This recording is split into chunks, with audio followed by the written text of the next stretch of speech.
Bam.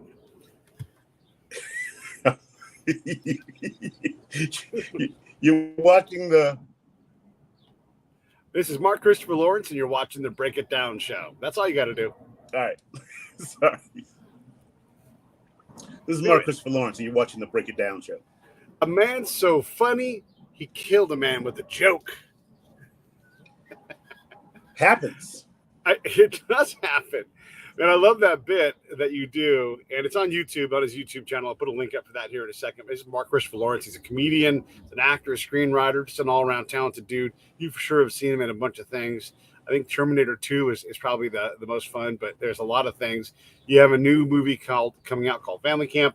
But I want to back up to this premise. If you kill a man with a joke and then you go to prison for it, even if they're just holding you overnight, it's pretty damn funny. And is it manslaughter or is it premeditated? Is this worse?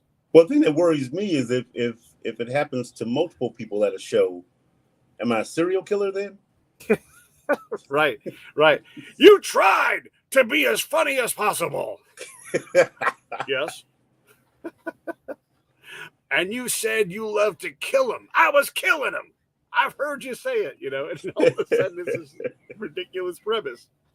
Hey, I was just glad other comics were there to see it. Yeah. So that actually happened. Yeah.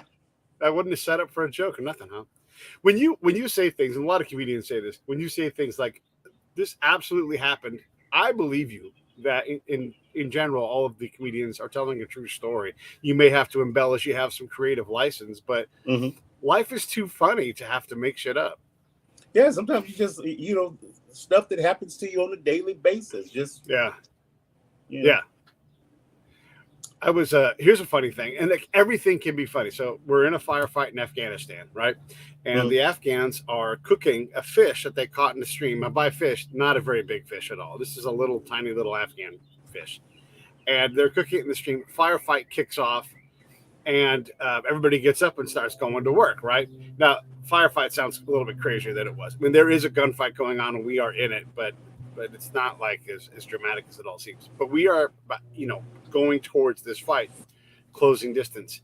And as we're closing distance, the Afghans' war dog goes running by with that fish in its mouth.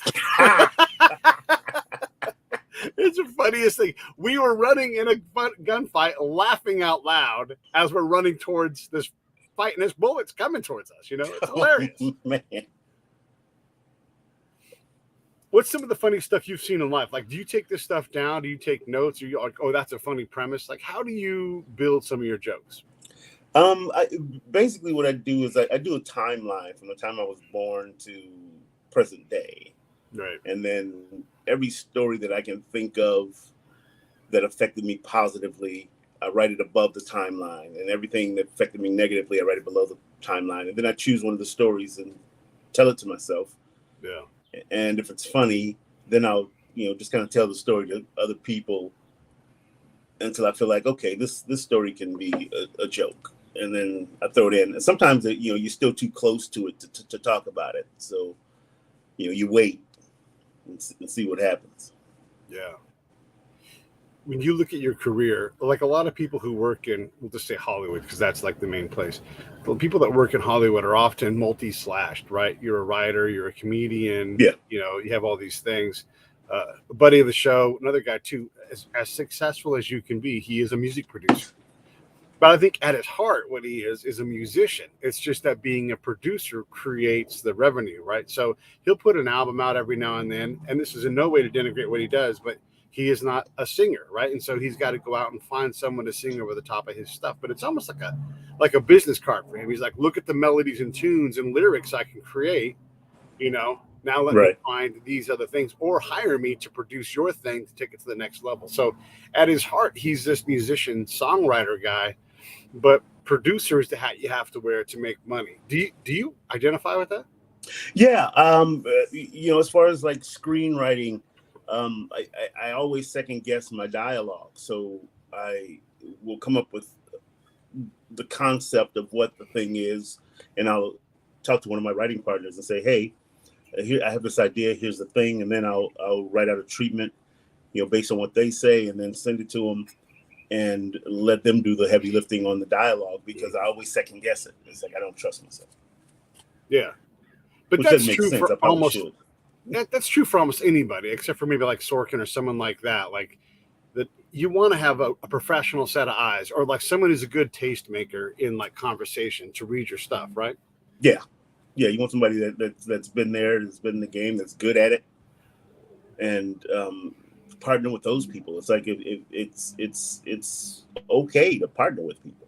Yeah, and it's also okay to take their very good and accurate advice and say, not changing a word, because like you've heard what they've had to say, Yeah, and a lot of times these things you're splicing hair. Like, yes, we're all talking about something that's so small. I'm going to leave my flavor in it. I think right. that's accurate, right? Right. It's like you got to trust your vision, Right. and not all feedback that you get is going to work with your vision. Right. Right. When you go test out your new, let's say just the comedy stuff, and you go to the workshop, and you find your local club that you work things out at. Where is that club? And then, yeah, what kind of tweaks do you have to make? You're like, I just will not learn this lesson. I come in with this stuff. I know what's good, and then I'm always having to make this one adjustment. Well, I think for me, it's like the jokes change a little bit every time I do them, because I don't necessarily memorize it verbatim, because I'm a storyteller, so I want to tell it so that it feels like I'm telling you this story for the first time tonight. Madhouse Comedy Club in San Diego is probably where I do most of my new stuff, but generally, because I'm usually doing 45 to an hour, I'll find a couple of spots in my act to stick in something new to see how it goes. Right. A lot of times I'll put something brand new right up front. Yeah. Because it doesn't fit with anything else yet. And I guess I want to mention right up front here, too, one of the things we'll talk about here in a minute is Save the Brave, Comedy for a Cause, and doing the show that we're going to do later this month at Bastards in Temecula. As a way of just highlighting this, Bastards, if you haven't been to Bastards in Temecula and you're in that region at all, good grief, the food is good there. They're not paying me to say this. It's just a really solid place. And I can't wait to see you and hang out and have these shows. These shows are really fantastic. We're going to come back to that. I want to back up and talk to you as a pro comedian, because I had Jay Moore the other day on my show. He's a friend of mine, so we were sitting in his house talking, and I said, hey, I'm going to go see Dave Chappelle at the Hollywood Bowl end of the month, right? And I'm like, this is one of the best, I don't know if you've been to the Bowl, but it is one of the best venues to see something at. It's their 100th anniversary season, and it's Dave Chappelle look, if he's going to get any better, he's only going to get more goaty as he does this. I mean, this is apex comedy, and a fantastic joint. What is making Dave Chappelle, like, what makes him different than, say, I don't know, Jeselnik or any other standard like pro comedian, right? Who can go anywhere? You can go anywhere. Lopez can go anywhere. What makes Dave Chappelle? What makes everybody else go, that's the dude right there?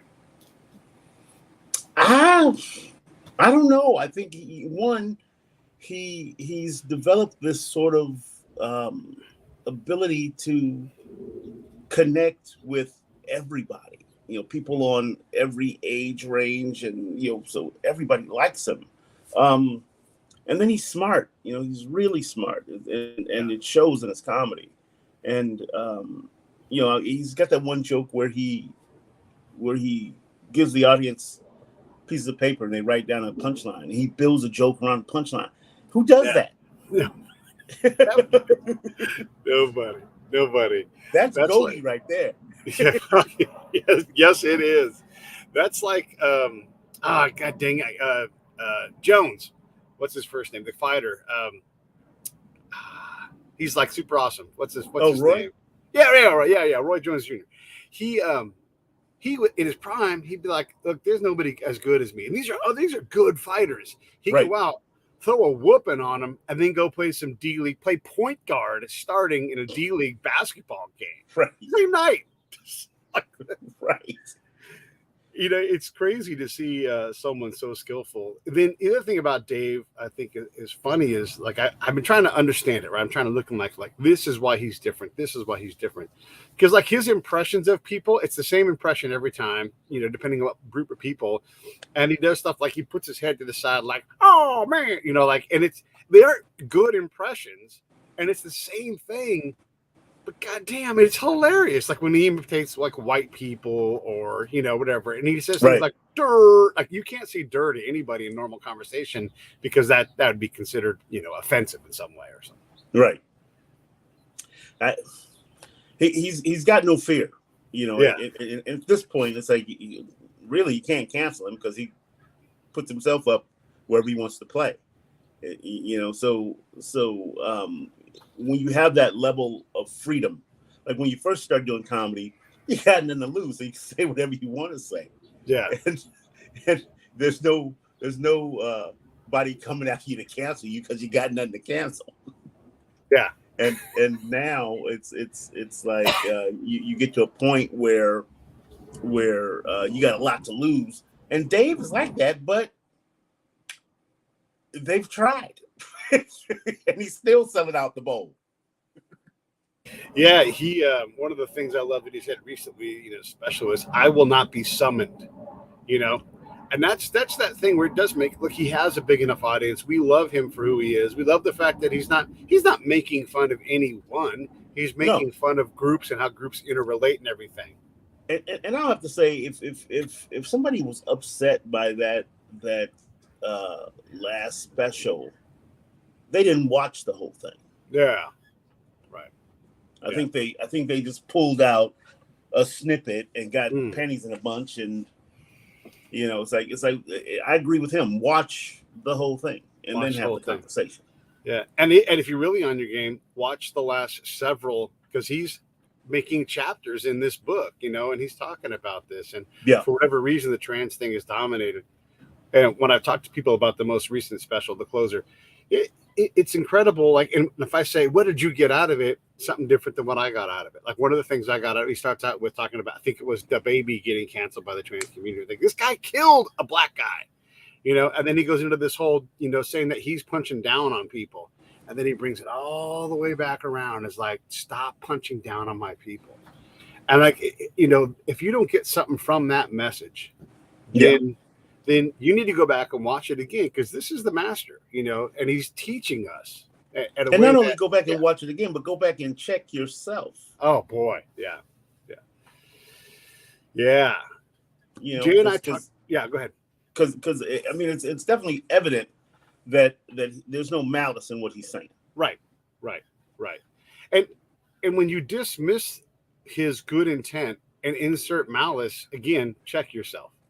Because this is not a man who's full of hate, Exactly. Find someone that knows this man and says, "Oh, that's a hateful motherfucker right there." Like you're not going to find that person. That person doesn't exist. No. Jay and I were talking about Dave and him and everybody else, comedians. Your guys' job, in some ways, depending on the kind of comedian you are, is to challenge our norms, is to poke fun at who we are as these pink apes that run around and do things, right? So when you look at that, and if you miss the mark and you realize in retrospect that that one probably wasn't fair, are you obliged to apologize, or do you have license to make mistakes or to challenge us in a way that makes us uncomfortable? Well, I mean, people in their everyday regular jobs make mistakes, and life goes on. We'll try to fix it and move on. Yeah. So why should comedians be held to a higher standard in terms of that? Me personally, it's like most of my stuff is stuff out of my life. So if you take offense to anything that I'm saying, then that's your stuff, not mine. Right. Yeah.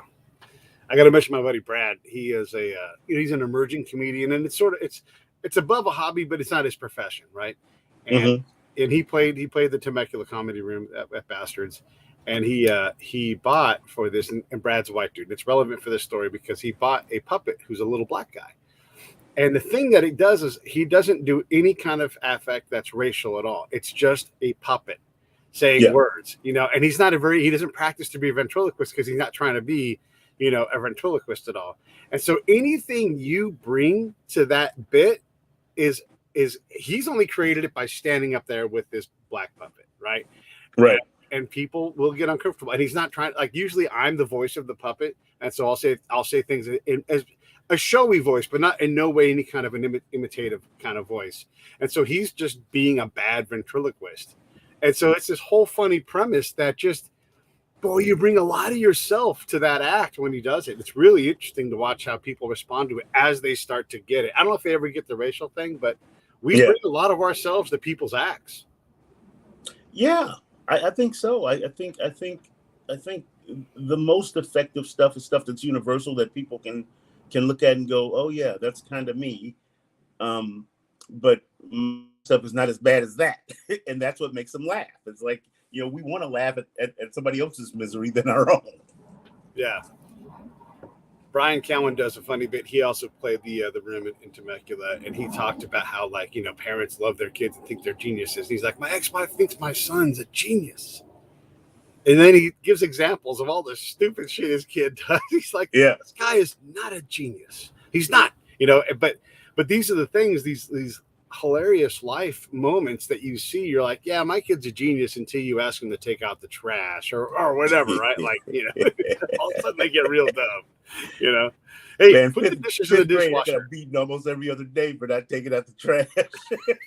Yeah. Or like, put the dishes in the dishwasher. Like, you can't actually have French toast on a plate going into the dishwasher. This is the genius that we're raising here. It's like, oh, sorry, where's your comedy well? Like, where can you always go just to get solid material to add to your act? Myself, like I said earlier, I use that timeline and for me, it's like I want to write close to me, and for a couple of reasons. One, it's stories I already know, and then two, it's hard for people to steal from you when you're writing about your own life. Yeah. Let's talk about that too, because there's a lot of, well, look, every joke's been told already, right? It's just variations on that same thing. When you watch Dave, or you watch Jay, or you watch Brian, or someone watches you and they're a comedian, are you able to watch those guys and just enjoy their comedy, or do you watch like a mechanic and go, nope, ooh, that's good, and then would you take any of that? Not the joke, but like a twist, a turn, a tilt of the head. And then what's too much? Like what's too much? People and purely from an entertainment value. Right, I try to get some value out of my time. So I'm watching you. I'm watching you because I want to laugh. But every once in a while, somebody will do something that makes me go, "Oh, wow!" Like there's a guy, Chris. I can't remember his last name right now. He used to write for Chelsea lately. Okay. And he does this thing where, and I don't even know if he knows he's doing it. He every once in a while gets soft spoken. And one night I'm watching him and I noticed that the audience kind of leaned in when he got soft spoken. So every once in a while I'll throw that in. Chris Frangiola? Yeah, Frangiola. Okay. Yeah. Yeah, there are certain things that you do, right? Okay, so what's too much? Like Jay and I talked, and it's always, when we talk comedy, we talk about like the nuts and bolts of it. And he Buddy Hackett was one of his mentors. And one of the things Buddy said is, when you go in, no matter what, you look to the back of the room, you look up to the balcony, even if there's not one there, and you thank people because they spent their hard-earned money to come and see you. And they want to be able to look at their girl or their someone special and say, hey, that comedian saw me and said hi to me, And so like Jay does that. Like it's part of who he is. It's become, and that's good, useful and copying, right? It's not too much. Where does too much start to hit the line? Like when are you straddling that line when you're like too close to the comedy? Well, I think if you're doing a bit that somebody is doing and they've been doing it before you, then chances are you should stop. That's too much. Okay. I think mannerisms and stuff like that. I think it's best to try to find your own space. You know what I mean? The thing that sets superstars apart. And not just comedy, but in everything, in acting, singing, modeling. It's the things that that make them different. Like Okay. there's only one Michael Jackson. There's only one Ray Charles. There's only one Stevie Wonder. You know what I mean? Yeah. You know? Yeah. And it's because they found their own voice and the way they do what they do. And when you look at comics, it's the same thing. The ones that are huge are very different from everybody else. And if you find yourself trying to do somebody else, then you've lost the whole point of the art of it. You know, Yeah. there's only one Sam Kinison. You know what I mean? Yeah, boy, Sam. God damn, that guy was awesome. You know, I obviously it sucks to lose someone like Sam or any of the great comedians who we lost to really for whatever reason.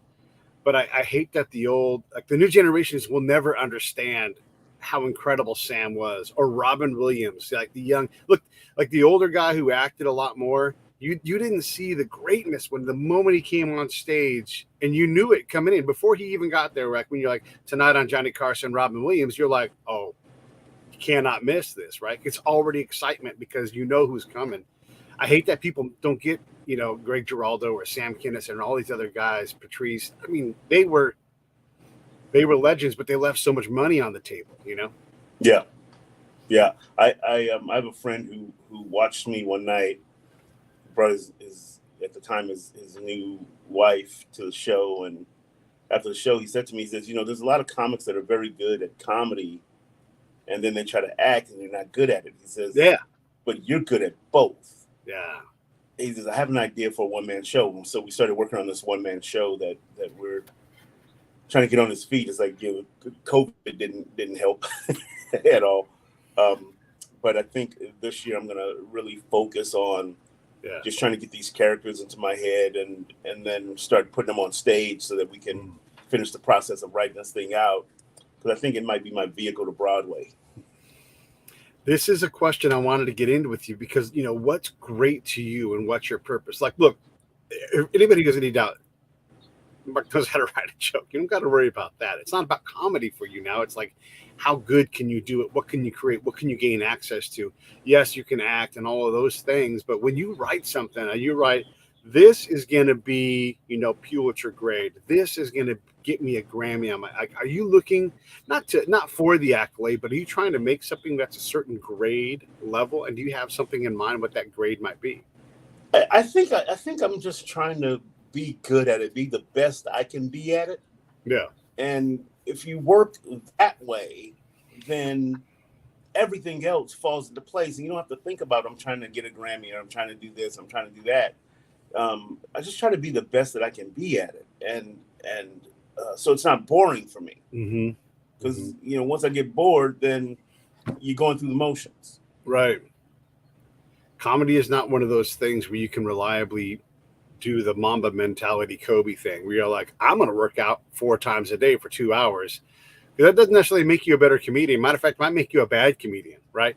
So when you look at being great at comedy, and it's also so individual, like you're not competing against 9 other dudes on a floor and anything else, right? So how does one pursue greatness at comedy? I mean, especially like for you, like, the framework of a joke, the joke part really is like, yeah. And like Dave Chappelle, I'll tell jokes backwards. Give me the punchline. I'll tell you a joke. The joke writing, that's nothing for you, right? You're a pro. So where does greatness live and how do you chase it? If I knew that, I'd be famous already. Yeah. Okay. This is another question then. When I meet writers, comedians, actors, I'll say, yeah, I'm an actor. And I'm like, well, okay. What level are you? Like, I met Kevin McNamara. He's like, I'm a comedian. And I'm like, oh, yeah, that's great, man. How good? Like, what level are you at? You've got to learn because, look, you can legitimately be a comedian who goes out and plays all kinds of places and is regionally really well known and can do it well and have either a good part-time job, maybe a full-time job. But it doesn't make you a national headliner. And a lot of people can say they're national headliners and you're like, I don't know who this guy is, right? So I guess I'm wondering what level comedian are you then if you're not famous? I mean, you're obviously successful. You're doing things all the time. You're getting hired for jobs. You're known. What are you? I lost the audio. I can't hear a word you're I saying. just was saying comedians come in a lot of shades and varieties. A lot of people can say they're national comedians, and we just don't know who they are, right? They don't have that notoriety, but they are very successful comedians. You can be a successful regional comedian. You can't hear me. Okay. I'm gonna okay, let's see here. All right, so Mark can't hear me, so I'm gonna kick him out of the studio here. All right, I kicked Mark out of the studio for a minute. Hopefully he'll come back in. I'm going to send him a text. Live show stuff, right, is what happens with live shows. Hey, how's everybody doing? Hey, here's what I want you to do. You can support the Break It Down Show by going to breakitdownshow.com. Click on that PayPal link, and you can put in your own personal subscription with me. If you want me to do something for you, great. I mean, besides making the show, that's an awesome way to support me. And that number grows each month. It's like my own Patreon, but I don't need Patreon. I need you and me. And then we'll work on something together. You want me to come and see you? You want to go do something, whatever it is. You want to talk to me on the phone? Hey, invent your own subscription. Like, this is how I want to support Pete. Now, let's see if we got Mark back. Can you hear me now? Yeah, I don't know what happened. I don't know either. Hey, I just did my plug. All right, let me ask you this question for the third time. Here we go. You ready? Yeah. Anybody can be a comedian. So it's like being a chef. Like, yeah, I'm a chef. Okay, what does that mean? So at a comedian, you could be actually a national level headlining comedian. And like, who is this person? You know, oh, they were on this show. Like, well, everybody's been on that show. Like, it's not really a separator. You Right. can be a regionally successful comedian where, like, you play the San Diego circuit and you make a nice little bit of money, or you never have to buy a meal on Thursday nights or whatever it is, and be a comedian. You say you're not famous, but you're notable enough to get work and get hired to do things and to work. Let's have someone say, let's work on a one-man show. So you have some level of notoriety. What level are you? And then what's the level above you?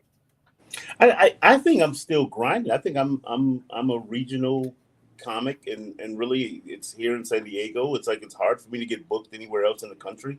I'll send out emails. Sometimes I don't even get a response. Yeah. It wasn't until Dry Bar that people started reaching out to me. Yeah. And so I don't think like I don't clearly I couldn't fill up an arena. Right. You know, I'm probably a 500-600 seat kind of guy. Yeah. Yeah. And that doesn't necessarily translate to whatever, Topeka, Kansas, right? Like if you go there, you're hoping the room can fill the place out, because it's hard for a comedian to sell tickets in all the places where you could go get booked potentially. Yeah, it's like social media has completely changed the game. Back in the old days, when I first started, in the 80s, just my acting resume alone would get me into any room in America. Yeah. And now it means zero. Yeah. That's so crazy. And then they also look at your, I don't know, Instagram or whatever it is, right? And they want to see how many people you attract. And right. you can and buy. I was late to Instagram. Yeah, right. You can buy that. You can buy a whole bunch of followers. Exactly. And that it's didn't like, necessarily translate to butts and seats. yeah, exactly. Can you put butts in seats, right? And so do you want to hire a guy who's in ham and egger and goes out all the time and markets the shit out of a show and gets 500 people to show up? Or do you want to hire the 22-year-old fitness model who has a bunch of followers who they couldn't put into, like, it amazes me that the Harlem Globetrotters can still put a crowd of 2,500 people into the local gym anywhere in the nation. Yeah. I mean, decades later, it is not the players, it is the show that does that, right? Right. So how does a comedian get to that level these days with these the metrics being so crazy? Again, if I knew that.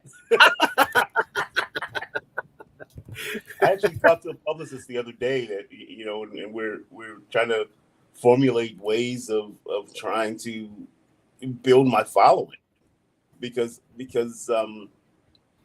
like I was late to Instagram, Right.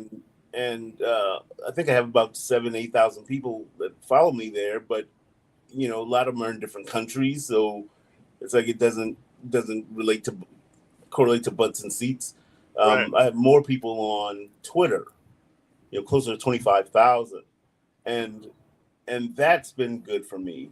In the past, I've had times where I was trying to fill a room, and I'd go to Twitter and say, "Hey, please retweet," and people would retweet, and we'd fill up a room. Yeah. but how do you do it organically so that people are following you because they like you and they'll come and see you when you show up? And so I really admire those guys that do that. David Arnold, Tony Baker, Kev on stage. Those guys, have legitimate followers that show up. Yeah. I just looked up while you were talking. I looked up the Harlem Globetrotters on Instagram and Twitter. On Instagram, they're doing pretty good, about 700,000 followers, right? Wow. But their Instagram game is so weak. There's no videos. Like they'll put like a monthly schedule up. Like they're just not trying, right? And so, right. So okay, great. And then you look on Twitter, and they've got 80,000 followers, right? And again, the game is not strong. There's no like typical social media content. There's a picture of a kid being held up in the air and dunking a ball in the sketch, right? So they don't apparently have to do that stuff. They don't have to. They're famous enough. Again, regardless of who's on the board. Right. It's the show, right? It's the show. Mm-hmm. And then the room can sell it. A room that just packs itself out, it just does, like. I did a show in Arkansas earlier in the year, and the guy said to me that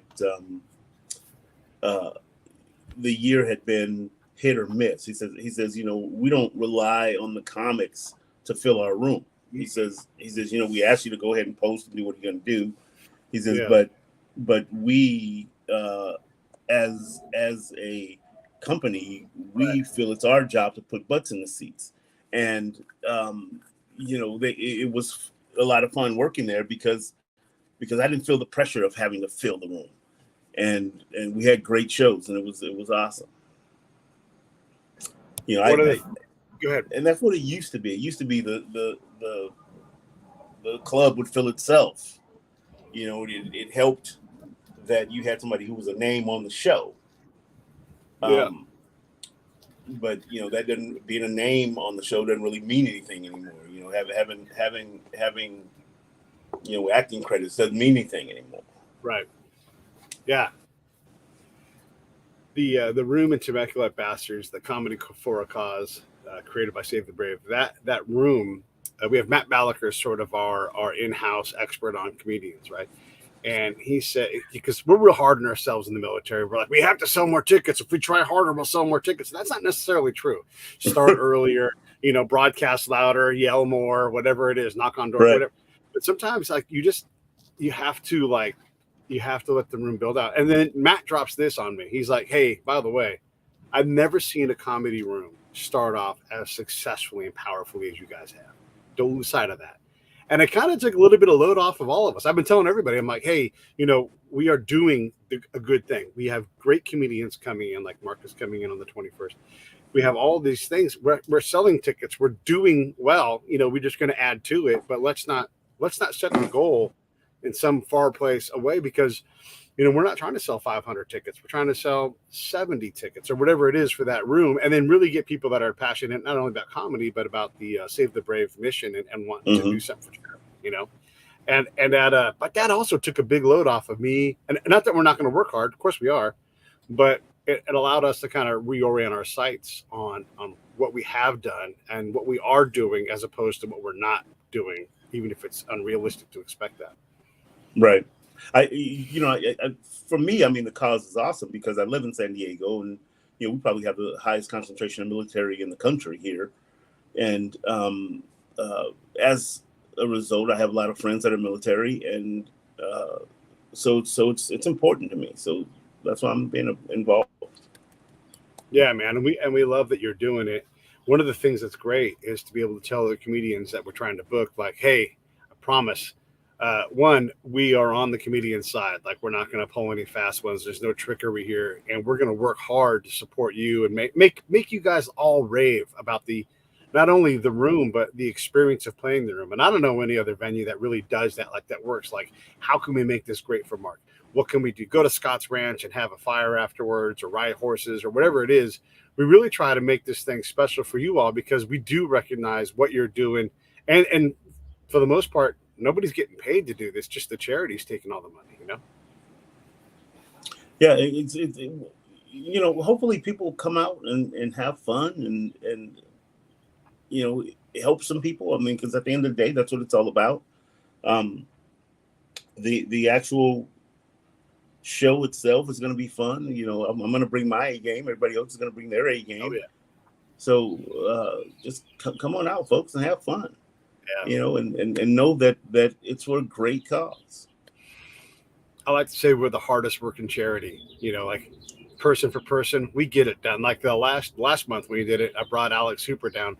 I drove from Orange County up to Hollywood, down to Murrieta. I picked up our buddy Phil, who you'll probably meet this month. Went from Murrieta over to Scott's house, and then out to the venue. We did comedy, drove back to Scott's house, drove back to Phil's house, drove back to Hollywood, and back to Orange County all in the same day. That's a 14-hour day. That's a 14-hour motherfucker right there, right?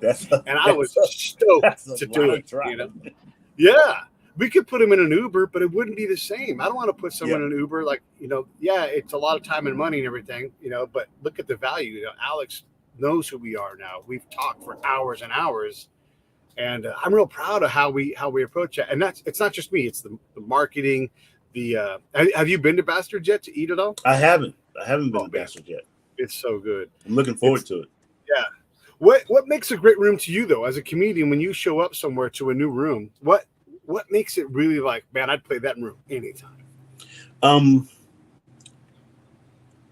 It starts with management and how the management staff treats people. If you're treating the talent well, you're treating the audience well, then that shows up in the room. The audience is having a good time, the talent is having a good time. And then acoustics, what's that like? Like sometimes you do a show that's a quote unquote bar show, and there's some people that didn't come for the show and they're just sitting at the bar talking. Right. And it's horrible. I mean, for a comic, it's so distracting for me because so when you take that element out of it, it's fantastic. That helps your room. Yeah. And being willing to shut somebody down if they're disrupting the show. It's like when I'm up at 3 a.m. writing jokes, nobody else is there. So why are you trying to help from the audience? Yeah. How do you flex your show? Like you're going to watch, so in this case, you're going to headline, right? You got 2 guys going before you, and they're doing some level of their job to get the room really warmed up, and everybody's trying to do great. You get there. How do you, and then maybe the room, in comedy, the room can be a totally different thing week to week, depending on where you go. It might be like this race or this ethnicity. I mean, look, you go to a room where it's like Mexican comedians, it is a totally different vibe to the next comedy guy who comes into, the improv or wherever it's going to be, right? There's the ethnicity aspect, but there's also the political aspect. And I mean, there's all these different things. So how do you flex your act, and what are your favorite kinds of rooms? I missed that last piece. What are my favorite kinds of rooms? Like I just like a room that's like this kind, like not necessarily like ethnicity based or anything, but like what are your favorite audiences to play in front? Lately I've been really liking like theater audiences that the theater is part of the process and getting butts in the seat, so they're using their mailing list, so it's an older audience. That's kind of my wheelhouse. It's like they come to laugh. They don't bring in a bunch of trash with them that was in their day. They come in there to get stuff off their chest, so they come to laugh. So I love that kind of audience. But for me, it's like when I'm working, no matter what happens in front of me, if the guy right in front of me tanks, then my attitude is they can't wait to see me. And the guy in front of me is having a killer set, then I jump on stage and ride the wave. I hate it when like the host of the show, somebody's just killed, and then the host comes up and does a few bits and sucks the energy out of the room. Yeah. That was just there. It's like, bring me up. Bring me up. Yeah. That's when people say read the room, we all can read the room better. And you're right. Like when you see that host, and I try never to tell the host their business, let them be the host. But yeah, you hope that the room is hot. Let me just go up and be like, I'm going to get out of the way right now. Here comes Marcus Lawrence, and not even, I just do like a half like young guys that are hosting. It's like, look, if the guy just killed before the headliner, don't do any time between the headliner and that guy. Bring the headliner up. and Yeah. let them go to work. Because they don't understand that it pulls that energy out. Yeah. Um, Sometimes you get somebody in front of you that their energy is too much. It's like the other night I did a show and there was a young lady who had her energy was like, whoa, just through the roof. Yeah. And I was glad there was somebody between me and her because I didn't want to try to match that energy. Usually what I do is whoever goes in front of me, I'll match their energy and then bring it down to where I want it to be. Or I'll sing first. I'll do some stuff where I'm singing, and that changes the energy in the room a little bit and puts it to where I want it to be, and then get into my stuff. And these are the things that you learn on the way. It's like how do you manage the room when that energy is not where you need it to be or where you would like it to be. And that's what being a headliner is all about. It's like I've worked with a lot of headliners over the years. My early years, I put probably hundreds of thousands of miles on rental cars because I had to drive everywhere. You wouldn't get paid enough to fly.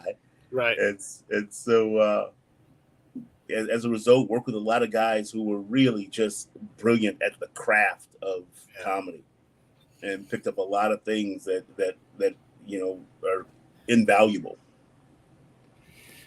We have an era where there's a company like Netflix that will create a lot of content, and whether or not you're able to get to Netflix, that creates a force that draws other providers to create, like, hey, we want to have Mark do a special or whoever it is, right?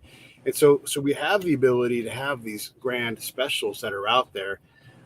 One, like, are you working on hopefully getting a special soon? And then the other thing is when you see someone like, God, like, I just love seeing Steve Martin and Martin Short out on the road doing their stuff, because they're just, you can tell that these guys love each other and are having a great time. And then I wish we could see some of the other comedians go out. Like, I'd love to see, like Whoopi or Eddie Murphy. There's a lot of comedians out there. Billy Crystal. It'd be great to see these folks go out and do their own, special. Or are we past that? Have those guys all had their time? And you can't tell me that Eddie Murphy couldn't put together a special and blow the roof off the place. I thought I heard a rumor that he was toying with the idea of coming back and doing some comedy. But I remember when Damon Wayans, when his, what was it, HBO or Showtime, whatever it was back then, came out, and Eddie said, "Yeah, I'm not doing comedy anymore." Yeah. But I think Eddie could come out and definitely blow the roof off of it again. I think he could just reemerge, as one of the top comics. I don't know. For me, I just want to be good. I mean, as far as trying to do a special, I did the Dry Bar, so I guess it's time to start writing a new hour. And so I started, breaking down ideas for 3 20-minute segments, so it doesn't feel overwhelming. And when I'm done with that, then maybe I'll pursue a Netflix special or something like that, or maybe do something on my own. I don't know. We'll see what happens. Describe for us the daily life of a comedian who's notable, but not in his mind, famous. How hard are you working? What does that day look like? Well, I mean, for me, it's like I'm not like your normal comedian because I'm not just grinding in comedy. I do a lot of acting. I think I'm an actor before I'm a comedian. Okay. And so my day typically looks like me looking for an acting job. Yeah. With your iPhone, like doing, doing your auditions and everything. It's funny. It's like my last few jobs have come from, self-taped auditions. Yeah, and that's the thing. I think that's where we are now. Yeah.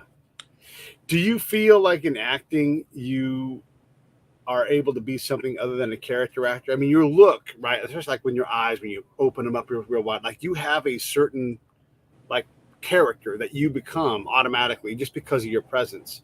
Can you be an actor who's more than that to somebody else, or do you have to play like a role where your physicality kind of drives who you are? I'm an actor. I'm Okay. Shakespearean trained. I do the classics. I've been in plays where I played 15 characters.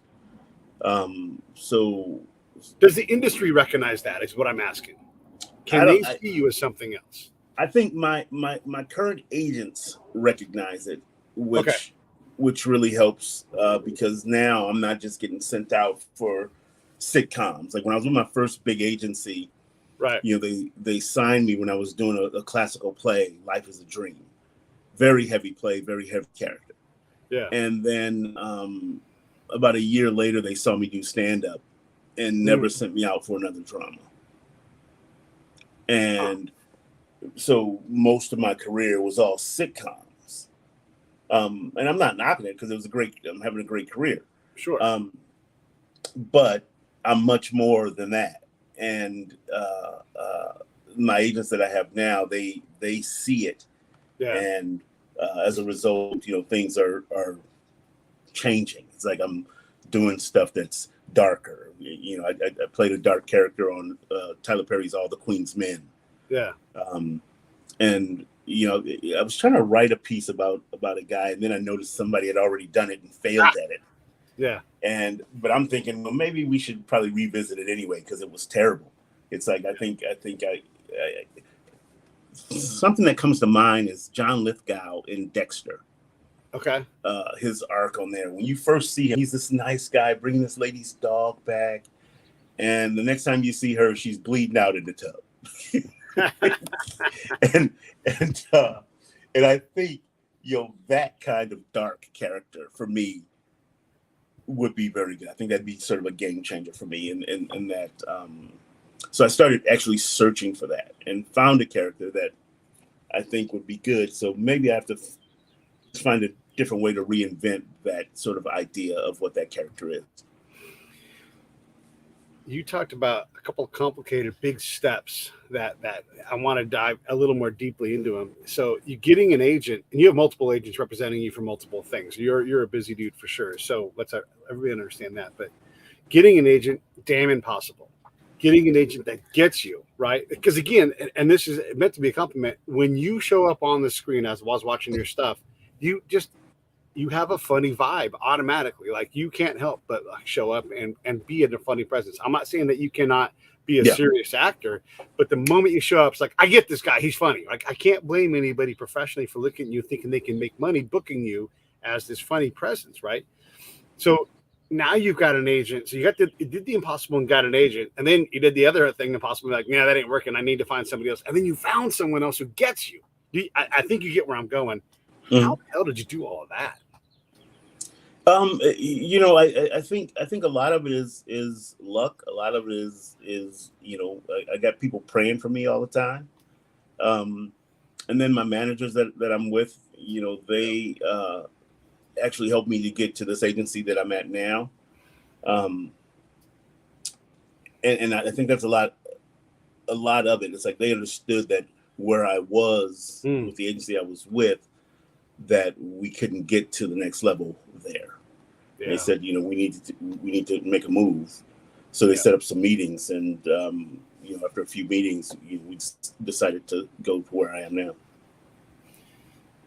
It doesn't always go that well, right? We had early on in the show, we met Tara Kemp, who was this beautiful, and this is important in this case, white R&B singer, real soulful, and a label was trying to break into that genre, right? But they didn't know that genre. And so they had this powerhouse singer who, like, in her time was like one of the first white ladies to chart at her level on the R&B charts. She was good.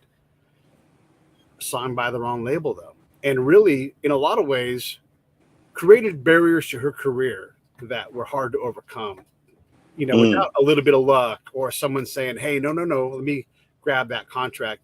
Because you can't be more talented at singing and everything else. And people from that era remember her videos, remember how good she was. But that one thing really chopped the leg off of her career. Can you come back from that? Yeah, sure. But it's not always. Not always. Yeah. Yeah, it can be difficult. Classic example. I was trying to get into Brad Garrett's club. And the management company I was with at the time. I was on Chuck, and he didn't like the money. He was like, "Well, it's 9 shows." He says, "So you're barely making any money per show." He says, "So I'm going to go back and ask for some more money." And he did that and alienated the booker. And even after I left there, it's like I hit her up one day, and she says, "Yeah, I know who you are." She says, "I had a conversation with your manager, tried to get you in here, and now I don't see any reason to open up the roster to anybody else." She says, we have arguably the best club in America right now, and I don't see any need to bring any new faces in here." And so I was guilty by association. I was like, yeah.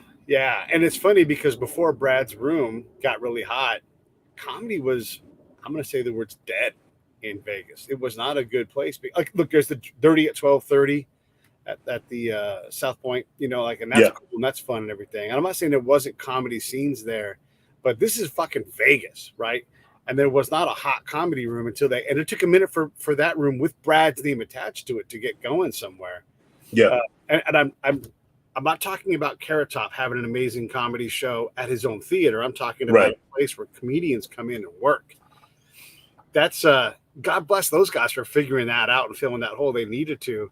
But man, that sucks that you're associated with this way. I've got the same thing. Like, I'll bring on co-hosts sometimes, and sometimes that co-host is so excited to talk to this person that they never dreamed that they'd be able to talk to on my show, that they take out a little bit too much credit on my account, and then I can't get back to that person again because we didn't do a good job hosting, right? And and it makes it hard for me to, I can't get the other, I have to maybe win the other person back, and that co-host I can't bring back on because they weren't able to do their job in a way that allowed the guests to shine, Right.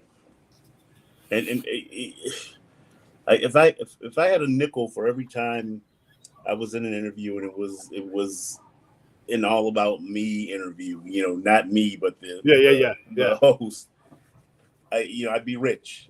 It's like so many times, it's like people don't really get the things. Like, you start telling a story and then they jump in because they got a similar story. It's like, yeah, man, I hear you. It's an art to do this well, right? It's an art to do what you do well. It's easy to look at someone doing comedy. Like, look, I always use Andy Jeselnik because I think he just is so good. He makes it look so damned easy, right? Yeah. These jokes that in theory anybody could write, except for you don't, and you can't, and you also don't get access to the stage to perform it. And so what we all miss from watching is how damn good he is at just putting this stuff together. And you're just like, damn. But that's the difference between being someone who won't even get to an open mic and starting the process to learn how hard it is. And then actually doing what Andy does at his level, because, he's not the world's greatest comedian, but he works exclusively as a comedian and he makes a lot of money doing it, Yep. I think to be able to just have longevity and to be able to work anywhere. Yeah. For me, I think is good. I mean, I don't have to be the biggest comic in the game. I do a lot of comedy at churches. I like churches. Yeah. Those audiences, they come to laugh. It's like they're not drunk. Nobody's heckling.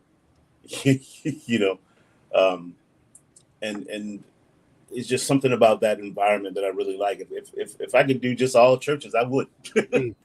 But I like doing the clubs, and so for me, my focus now is to try to find a way into it more, and not just here and on this side of the country. Just try to get all over the place.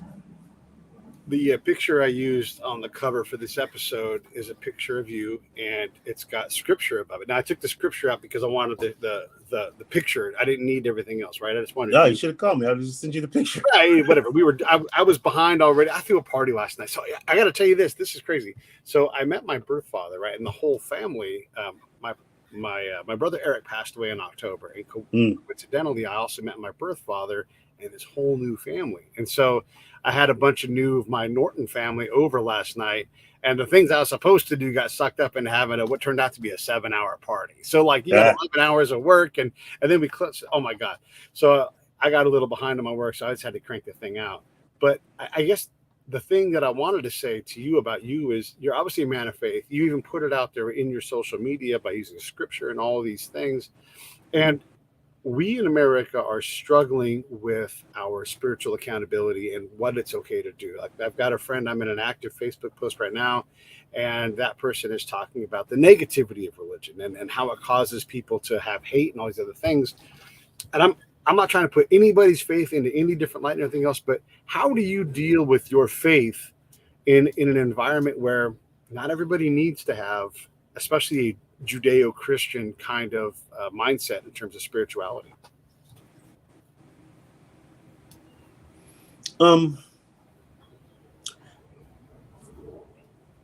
Every day I wake up, I read scripture, right? So originally I was just posting that on Twitter. And when the pandemic happened, I didn't have any shows or anything to post.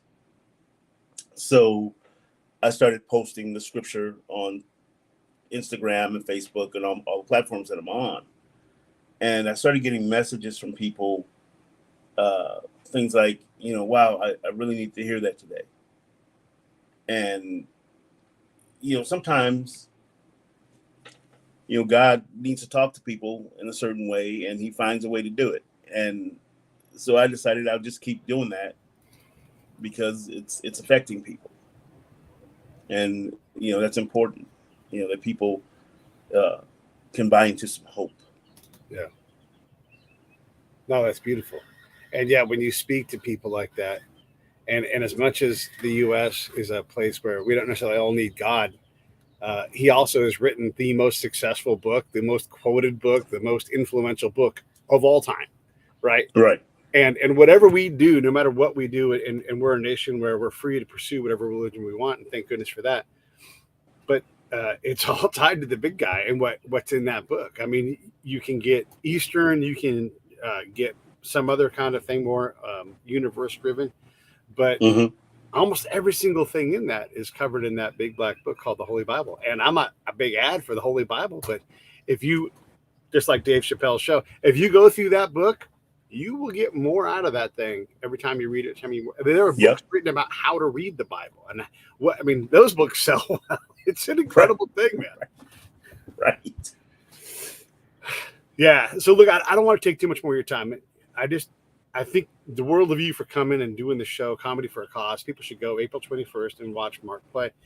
It'll be great. If you're not in Temecula, then come to Temecula. It's wine country down there. And come down for one of the months when we do a show and see whichever great comedians. We've got a triple headlining show coming up in a couple of weeks after Mark's show. So this is tons of great things. And I appreciate the hell out of you for doing this. I can't wait to meet you face to face.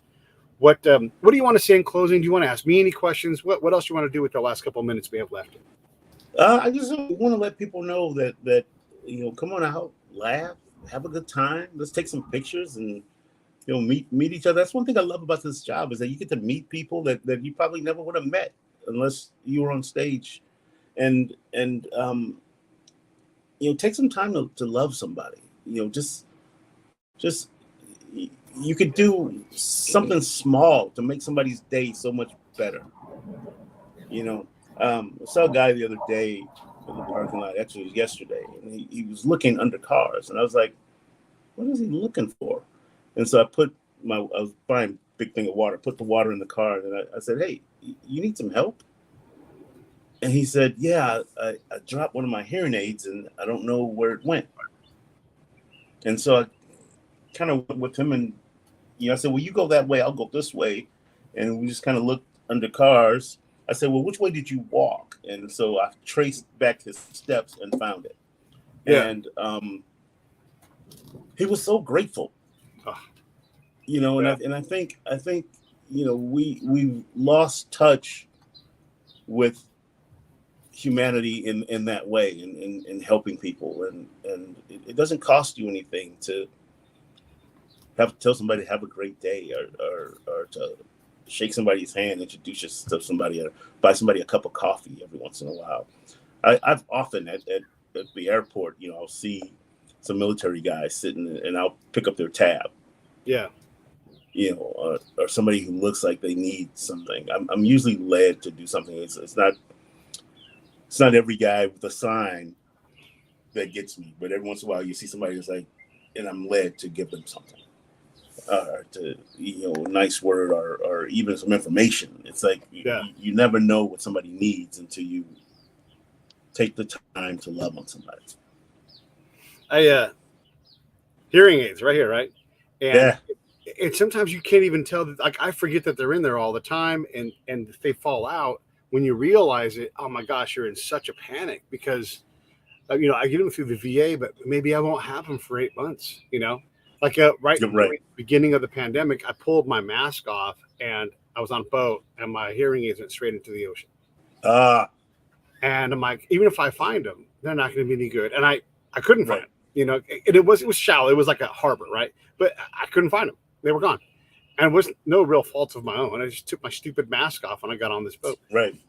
And to have someone stop and take time out of their day to get on their hands and knees to retrace my steps, oh my God, there'd be no way I could thank you enough for where that would, because it would crush my whole day and limit my life until I could get them replaced. And if you're not in the military, you don't have the money to replace that. Oh my God, you would be severely, like, everybody in your life would pay the price. What'd you say? This. It's just, and one small thing that took you a few minutes, man. I'm a big believer in that. If I can try to make somebody smile every day or something, I try to be outward facing and realize that I am part of a community and express love. I always try to love, grace, tolerance. These are like some of my guiding watchwords, And when I'm challenged, whether it's by God or just myself, whatever it is, when I'm challenged to be more tolerant, I'm like, that's right. This is one of my watchwords. I have to flex my tolerance muscle. I get big. And I'm like, I want to be tolerant as hell right now. I can take it, And it's funny, man. And I know I'm now pushing this past our hour, but it's funny. Like when I say we can all be more tolerant, and I get a lot of intolerance thrown back at me. A lot, and a lot of judgment thrown back at me. And I'm like, this is just how it goes. And then the other thing they'll say is like, well, I can't tolerate Nazis. And I'm like, the moment you see a Nazi, an actual Nazi, then try to be tolerant. See what you can do. See what you can figure out, because you're not going to convince that person to do anything by hating them, especially, and that's if you see an actual Nazi, which is chances are that person who you think is a Nazi is probably a pretty good person overall, and probably could use a friend if they're that filled with hate, Right. That's just how I see the world, man. And it inspired me to continue to do that thing. And I don't want to have the last words. I'm going to give it right back to you, and then I'm going to wrap this thing up officially. Well, I would just say to people, to stay happy and healthy and safe. And if you haven't heard from someone in a while, reach out to them and make sure that they're happy and healthy. I lost a lot of people over the past couple of years. Last year alone was just devastating. I mean, I was in the 20s of people that I lost, and so if you're thinking about somebody's on your mind, reach out to them and check in on them, see how they are. All right, stand by. Hey, thanks for watching the show. I really appreciate it. Right here, you can subscribe. Please do that. It makes the show grow. Hit that notification bell so you know which incredible guest is coming up next. Down below is the PayPal link. You can put a small subscription in. That is an enormous help. All that money goes right back into the show. And then right up over here are the next episodes you should listen to, curated by yours truly. Thank you so much